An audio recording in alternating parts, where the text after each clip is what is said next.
Il fut grand de par son admirable conversion, la rigueur de sa pénitence, ses œuvres magnifiques et diverses, à la plus grande gloire de Dieu et exaltant la Sainte Église. Ainsi commence le texte avec lequel saint Ignace de Loyola fut proclamé saint en 1622. Sa fête a lieu le 31 juillet et la Compagnie de Jésus, l'institut religieux masculin de droit pontifical que le saint a fondé il y a 500 ans, l'a célébré dans le monde entier, y compris dans le siège de la communauté à Jérusalem.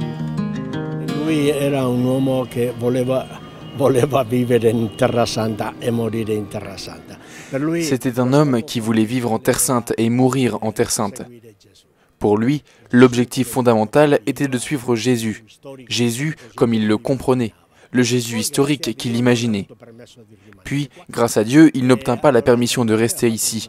Il ne revint qu'après avoir parcouru un long chemin de vie et après avoir découvert que le service de Dieu était ailleurs. Il se mit alors à suivre au lieu de Jésus historique, le Christ ressuscité dans l'Église. Del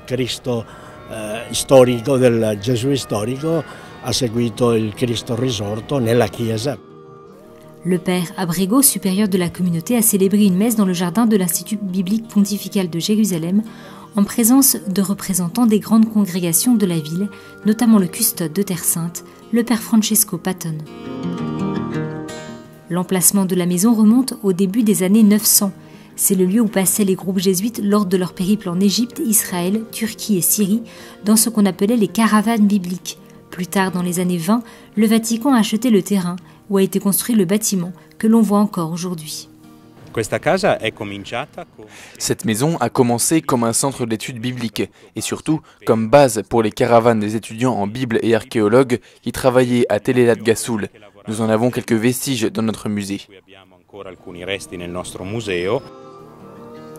Entre autres pièces, s'est exposée la seule momie trouvée en Israël et en Palestine, un don de la communauté égyptienne du Caire lors de l'inauguration de la maison.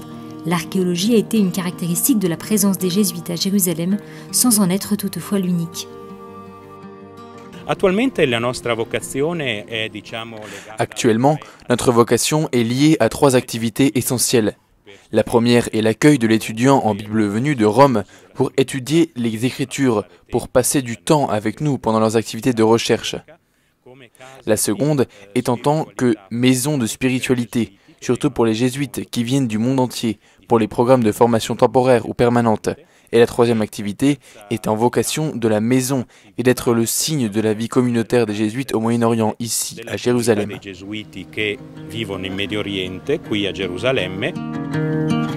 Sur les quelques 16 000 membres de la Compagnie de Jésus dispersés dans 122 pays du monde, sont présents à Jérusalem et à Bethléem 10 religieux de 10 nationalités différentes, suggérant la nature internationale de l'ordre, selon l'intuition de saint Ignace.